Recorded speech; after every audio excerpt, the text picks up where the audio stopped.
citizenship at that time and see what, if anything, further may be done. Lloyd Russell-Moyle.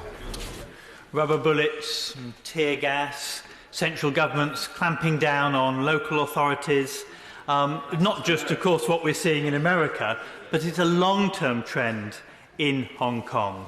And the Secretary of State, I welcome what he said, but I would implore him to see this not just as an act of a particular bill currently in Beijing, but a long-term trend of undermining the rights of people in Hong Kong. And so in that regard, will he ensure that his extension of the right to be here for 6 months on a rolling basis for BNO citizens is not just granted on condition of Beijing withdrawing temporarily or not the particular bill, but actually, whatever they do, us ensuring that those rights are given, and not just to passport holders, but all people who are entitled to BNO status?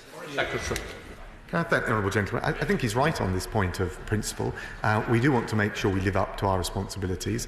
But I think it's also important, as we try and change the long-term trend that he rightly refers to, that we're very clear on the basis on which we would do it. And the basis on which we would do it is the ripping up of the essence of the joint declaration. I think we do need to wait and see what the national security legislation looks like to see affirmed the terms in the way that has already been described by the government in Beijing. And I think we're right to say that that particular trigger point would be what changes our minds, because then we would, I think, be able to stand on the firm point of principle and international law as the basis for which we're doing it. The stronger the position that we're able to be in that regard, the more likely we are to carry much wider international support for the actions we're taking.